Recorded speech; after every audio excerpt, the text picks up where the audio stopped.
Magandang araw at magandang gabi po sa ating lahat sa buong mundo. Sa di po tayo magsimula ng ating totoong kwento, huwag niyo kalimutang pindutin ang bell button po para updated na po kayo sa susunod na video. Ito po ay isang totoong kwento ni Rylan at Risa. At dahil malayo ang kaniyang paaralan, daw sa Buanga din umuwi sa bahay. At dahil sa kanyang kabaitan, habang nasa paaralan si Rylan, ang ina niya ay abalang-abala sa panggagamot. At sa di inaasahan, biglang may dumating na babae na sinabi magpapagamot daw siya. At may dalang batang maliit. Pero di inakala ng kanyang ina na yung bata na yun ay ibigay pala sa kanya. At anya pa ng kanyang ina, ay akala ko magpapagamot ka lang dito. Ang babae nahirapan sa kanyang pagsasagot kung anong isagot niya sa ina ni Rylan. Pero maya-maya, sinagot din niya ang mga katanungan sa ina ni Rylan. Hindi po manang kasi naawa na po ako sa apo kong ito. Bakit? Anya ng kanyang ina ni Rylan. Kasi po manang itong anak ko nagtatrabaho kasi galing sa Manila. Sabi niya nagpapakatulong siya. Hindi ko nalaman na bigla siyang umuwi tapos may dala ng bata, may maliit na bata. At sabi naman ng ina ni Rylan, "Oo, apo mo yan, ba't mo ibigay?" "Manang, mahirap lang kasi ako, wala akong trabaho. Hindi ko kayang buhayin ang batang ito. At tapos, yung asawa ko wala ding trabaho at may bisyo pa. At saka yung anak ko wala ding trabaho. Wala sa kakayahan dito ngayong umuwi na magsuporta ng anak niya. At isa pa, pinagtatangkaan niyang patayin yung anak niya. Kasi yung isang araw, nakita ko siyang tumawid siya sa may malaking tubig. Tapos tinangkahan niyang patayin yung anak niya, ilunod niya sa tubig. Kaya naisipan kong dalhin na lang dito kasi alam kong kaya niyong buhayin ang batang ito. Kaysa naman itapon namin ang batang ito. Sana tanggapin mo ang batang ito. Hindi nagdadalawang isip ang ina ni Rylan sa pagtanggap ng bata. Kaya sabi niya, "Oo, sa akin na yan, walang problema." Nang umuwi na ang babae, biglang dumating naman si Rylan sa bahay. At laking gulat ni Rylan na nakita niya ang ina niya na may bitbit na bata. Sabi niya sa kanyang ina, "Mama, kaninong anak ba yan? Ba't mo inalagaan?" "Nako, Rylan, mag-uusap muna tayo ngayon, ha?" Anya ng ina ni Rylan. At doon kininto niya ang nangyayari na ibinigay ang bata sa kanila na pinaadap. At sa ganong sitwasyon na intindihan naman ni Rylan at walang nagdadala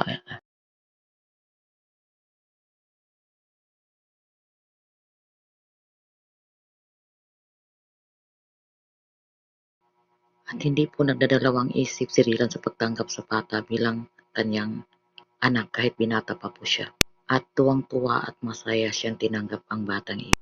Tuwing walang pasok si Rylan, siya po ang nagbabantay sa bata at nakipaglaro sa bata. At nang di niya inakala, bigla na lang hinahimatay ang bata at bigla nilang dinala sa ospital. At di naman niya inakala na mayroong babaeng pumasok sa ospital at nagpakilala na siya ang ina ng bata. At bilang isang respeto, pinapasok naman ni Rylan ang babaeng iyon kahit hindi na siya ang nag-aalaga ng bata. At pagdating ng ilang araw, nang gumaling na ang bata, umuwi na sila sa bahay, bigla namang pumunta ang babae doon at bumisita ng bata. At dahil sa kabaitan ni Rylan, hindi niya tinanggihang bumisita ang babae ng kanyang anak. Pero malaking gulat ng kanyang ina kasi yung babae pumasok sa kwarto ni Rylan. At dumating ang isang araw, bigla na lang nagsasabi si Rylan, "Mama, ano kaya kung papakasalan ko na lang yung babaeng ito?" At anya naman kanyang ina, "Ano, Rylan, nababaliw ka na ba? Rilan, hindi ko pinapangarap na ang kanyang babae ang mapapangasawa mo. Ngayon pa lang, ibinigay na niyang anak niya. Hindi niya tinanggap, hindi niya inalagaan. Tapos yung ganyang klaseng babae ang gugustuhin mo, pagkasalan mo. No, Rilan, no, Rilan. Ayaw ko sa kanya, ayaw ko talaga sa kanya. Pero si Rilan tahimik lang at hindi niya sinagot ang ina niya. At isang araw, bigla namang nakipag-usap si Rilan sa kanyang ina. Mama, pakinggan mo naman ako. O ano Rilan, ano na naman yan? Tungkol yan sa babae? Babae na naman, yung babae na yan. Wala na bang ibang babae makikita mo Rilan? Ah, Mama, baka magbabago naman siya mama. Magbabago naman sa sarili niya. Baka pagpakasalan ko siya, magbabago na rin siya mama. Hindi naman sa lahat na panahon na palaging masama ang tao mama. Hay naku Rilan, iwan ko sa iyo. Sa daming-daming babae dyan, yan pang pinili mo. Pero walang nagawa si Rila. At pinabayaan naman ni Rila na magalit ang ina niya sa araw na yun. Hindi nila sinasagot niya. Dahil naintindihan din ni Rilan kung anong gusto ng kanyang ina. Hanggang pagdating ng isang araw, nakipag-usap na naman si Rilan sa kanyang ina. Anya ni Rilan sa kanyang ina. Mama, pagbigyan mo naman ako, Mama. Anya na kanyang ina. Oh, ano na naman yan, Rilan? Yung babae na naman, tungkol sa babaeng yan na naman? Naku, Rilan, iwan ko na sa'yo. Matigas talagang ulo mo, Rilan. Iwan ko na sa'yo. Ikaw na magdesisyon dyan. Kaya, isang araw dumating, nagpapakasal na sila kasi wala na magawa ang ina ni Rilan. At doon, nagsimula silang tumira sa bahay sa kanyang ina kasi hindi pa sila nakapagawa ng kanilang sariling bahay. At hanggang nabuntis si Risa ng panganay nilang anak. At hanggang nasundan naman ay kadalawang anak.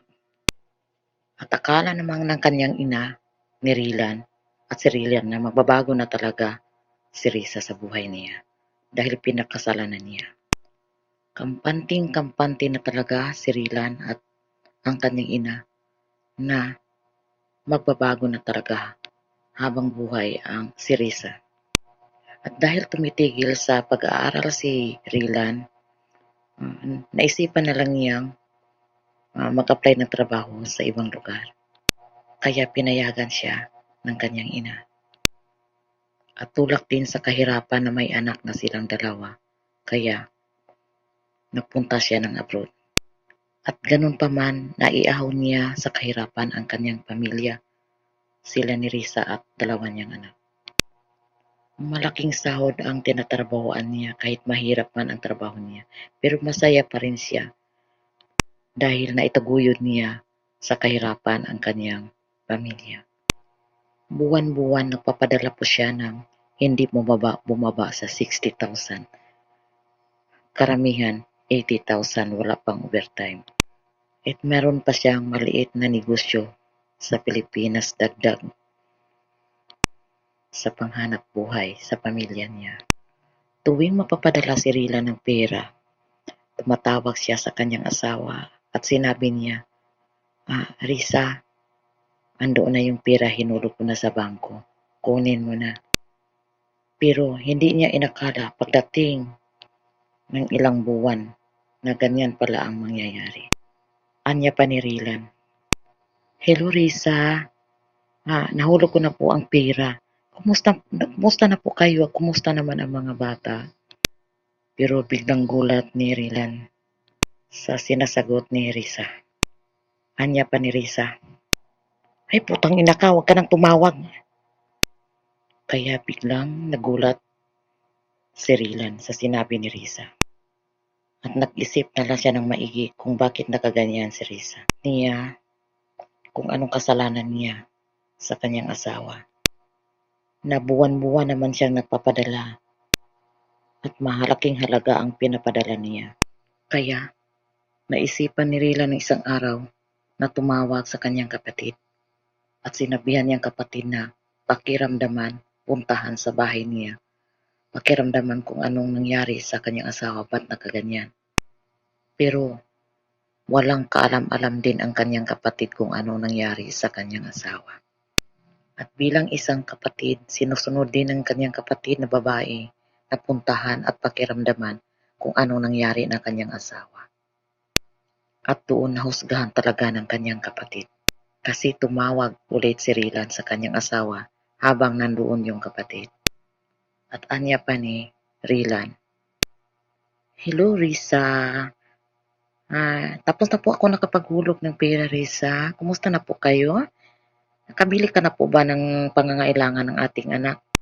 Naku, malaking gulat ng kanyang kapatid kasi iba yung pagsagot ni Risa sa kanyang asawa na si Rylan. Anya pa ni Risa, "Hoy, demonyo ka, wag ka nang tumawag dito." Sabay tapon sa cellphone at binasag pa. At di rin naintindihan ng kapatid ni Rylan kung anong nangyari, ba't nakaganyan siya. Hanggang nag-uusap na ang magkapatid kung anong nangyari sa kanya. Litong-lito na si Rylan at ang kanyang kapatid. Hanggang isang araw may nasagap na masamang balita si Rylan tungkol sa kanyang asawa galing sa matalik niyang kaibigan. Anya pa ng kanyang kaibigan, "Rylan, hello, kumusta ka na po, Rylan? Hindi mo ba alam na yung asawa mo may ibang lalaking umaakbay?" Anya pa ni Rylan, "Hoy pare, huwag kang magbiro ng ganyan ha, masama iyan." Pero anya ng kanyang kaibigan, "Naku Rylan, hindi ako nagbibiro ha. Totoo talaga tong sinasabi ko sa'yo. Kitang-kita ko sa dalawang mata ko, Rylan.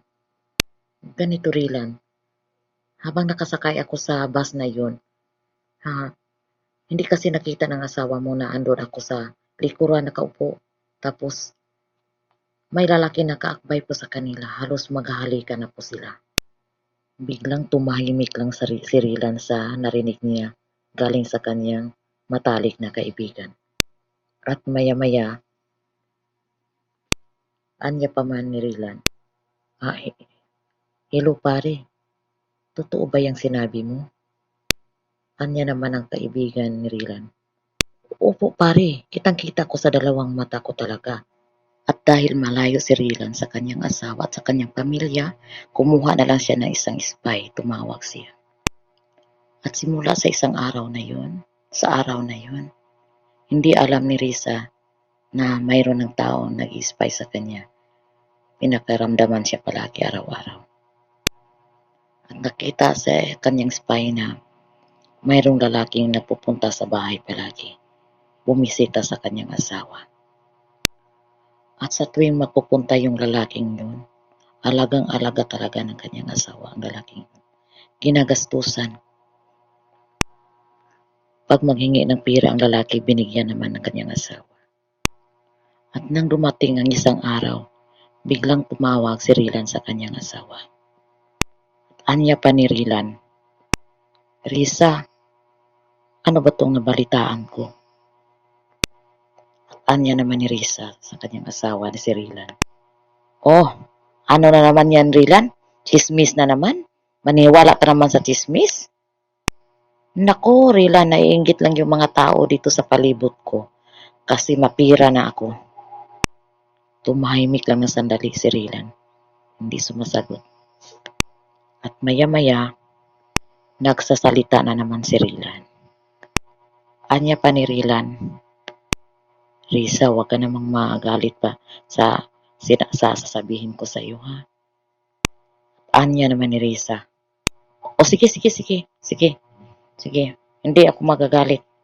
Sige, pakinggan na kita, magsasalita ka na Rylan." Anya pa ni Rylan, "Risa, ano ba itong nabalitaan ko na mayroon ka daw lalaki na nag-aakbay sa iyo, umaakbay sa iyo doon sa bus. Tapos halos na maghalikan kayo."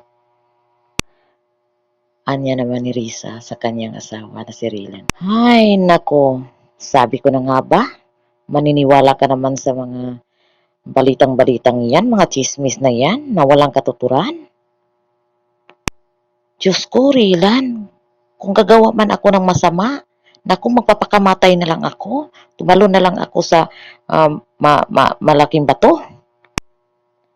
Hindi maayos yung pagsasalita ni Risa sa kanyang asawa.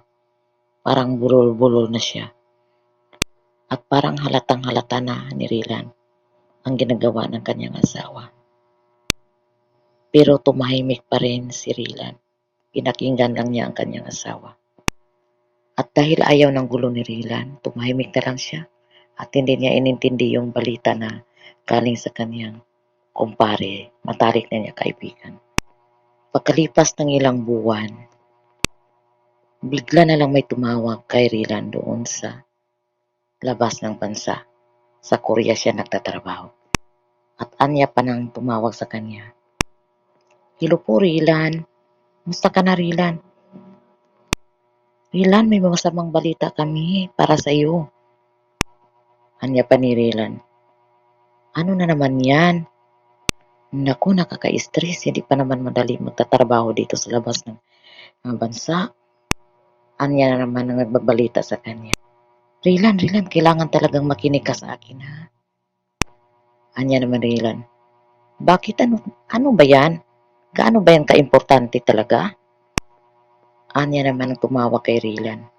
Naku Rilan, pinaka-importanting balita po talaga to sa buhay mo. Naku Rilan, may nakakita talaga dito at balitang balita talaga dito. May ebidensya talaga Rilan. May nakakita na sa asawa mo naglibing ng bata na buhay pa. At may kasama siyang lalaki at sa kadalawang babae. Anya pa ni Rilan. Ano? Totoo ba yan? Anya naman sa nagbabalita sa kanya, tumawag sa kanya. Naku Rilan, inireport na nga doon sa pulis Rilan. Kitang-kita na may ebidensya at nakapag-picture pa yung mga tao sa asawa mo at sa kasamahan niya. Andoon pa, pinatawag pa sila, nag-iimbestiga na. Pero biglang pumutol yung kanilang usapan ni Rilan at sana bumabalita sa kanya. Biglang nawala si Rilan sa kanilang usapan. Nakalipas ng isang oras, bigla namang tumawag si Rilan doon sa Pilipinas. At nagtatanong kung gaano katotoo yung mga balitang iyon. At dahil alam na sa maraming tao at sa mga pamilya ni Rilan, sa kapatid niya at sa ina niya, ayan, hindi na talaga mapigilan ni Rilan ang kanyang pagluha. Umahagulhol na talaga si Rilan. At tumawag si Rilan sa kanyang kapatid. Anya pa ni Rilan. Ate, totoo ba tong balita na narinig ko? Pero hindi nakasagot diretso yung ate niya. Kasi alam niya na masama talaga sa pakiramdam ng kanyang kapatid ang ganitong balita. Anya pa ni Rilan. Ate, sumagot ka naman dyan. Sagutin mo naman ako. Ate, totoo ba itong nabalitaan ko? Hindi nakasagot agad ang kanyang ate. At umiyak din pala. At anya pa ng kanyang kapatid. Opo, Rilan. Opo, totoo yan, Rilan. Totoo yan, Rilan. Hanggang nag-iiyakan na po silang dalawa. At hanggang pumutol naman bigla yung kanilang tawagan. At nawala naman bigla si Rilan sa kanilang pag-uusap. At abalang-abala naman ang kanyang ina ni Rilan dahil ilang oras na hindi na tumawag si Rilan at bigla na lang nawala. At alam talaga ng kanyang ina, ng kanyang pamilya, na malungkot talaga si Rilan. Sobrang lungkot ng buhay niya. Nag-iisip na po ng kahit ano-ano ang kanyang pamilya kasi hindi na tumawag. Hanggang ang pamilya naman ang tumawag sa kanya, ang kanilang pamilya. Pero hindi na rin nakipag-usap si Rilan sa kanila. Hindi sinagot yung mga tawag ng kaniyang mga pamilya. Hanggang umiiyak naman yung pamilya kasi nag-aabala na talaga sila kung ano kayang nangyari. Iniisip nila kung anong nangyari kay Rilan. Buong gabing hindi nakatulog ang pamilya ni Rilan sa kakahintay sa kanyang tawag, pero hindi pa rin tumawag si Rilan. At hanggang kinabukasan, biglang tumawag si Rilan ng kanyang kapatid. At anya ni Rilan sa kanyang kapatid, "Ha, ate, hindi ko alam kung saan ako ngayon. Hindi ko alam saang lugar na ako napadpad ngayon, ate. Tulungan mo ako, ate." Anya naman ang kanyang kapatid, "Ha? Ano itong narinig ko, Rilan? Hindi mo alam kung saan ka ngayon? Bakit? Saan ka ba nagpunta? Ano bang nangyari sa iyo? Rilan, ano bang nangyari sa iyo?" Hanggang nag-iiyakan na silang dalawa. Sa isip ng mga pamilya nila dito sa Pilipinas na parang nawala na siya sa sarili si Rilan sa narinig niya sa balitang ganito talaga, mas sobrang samang balita. At anya naman ni Rilan sa kanyang kapatid, "Ate, bigla akong nalimot ako sa sarili, ate. Nawala ako sa sarili ko, ate. Pasensya po, ate. Nawala talaga ako sa sarili ko, ate. Bigla ko lang alam na ano ako, nagulat na lang ako na bigla akong dumating sa lugar na ito. Hindi ko alam kung saan talaga ako, ate." At kanya naman ng kanyang ate, anya naman kanyang ate, sabi naman kanyang ate, "Rilan, magpakatatag ka, Rilan, ha? Magpakatatag ka, marami kang anak. Babalik ka kung saan ka galing, kung saan ka katira, babalik ka. Sasakay ka ng anong masakyan mo. Bumalik ka doon sa tinitirahan mo, Rilan. Please, makinig ka po sa akin, Rilan. Makinig ka, may anak ka." At sabi naman ni Rilan, "Opo, ate. Opo. Oh, magpakatatag ako, ate, para sa anak ko." Palaging tinatawagan ng kaniyang pamilya si Rilan para maano naman ang sarili niya. Mabalik naman siya sa sarili niya. At biglang nagtanong si Rilan kung kaninong anak yung ipinanganak ng kanyang asawa. At sa laking gulat ni Rilan sa kanyang nabalitaan na ang ama ng pinapanganak ng kanyang asawa ay sa kanyang pinsan lang din na malapit sa kanilang bahay. Laking galit ni Rilan nang alam na niya na pinsan lang yung nakabuntis sa kanyang asawa. At pagkatapos, itinapon ang bata na buhay pa. Inilibing na buhay pa talaga ang bata. Mabuti na lang may nakakita, pero yung nakita na ng mga tao, ni-rescue, patay na ang bata. Dahil sa laking takot ni Risa sa kanya na mawala yung asawa at wala na magpapadala sa kanya, kaya ginawa niya yun. Pagdating ng 3 araw, biglang umuwi si Rilan sa Pilipinas na walang kaano-anong dala si Rilan. At galit na galit talaga siya kay Risa. Nang sa pintuan pa lang si Rilan, "Papatayin kita, Risa, papatayin kita. Tangina ka, papatayin kita." Biglang tumakbo si Risa papunta sa kapitbahay at doon nagtatago. Ang ama, ina, kapatid ni Risa ay galit na galit din sa kanya, pero wala silang magawa. Sobra silang naawa kay Rilan kasi sobrang bait ni Rilan at si Rilan pa yung nagsusuporta sa kanila.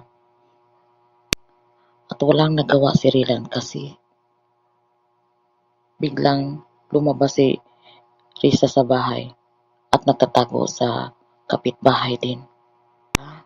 Kaya humagulgol na lang sa iyak si Rilan. At kinabukasan, nagsimulang nag-file ng kaso si Rilan laban sa kanyang asawa at sa mga kasabwat na tao sa kanyang asawa. At doon, nakulong din si Risa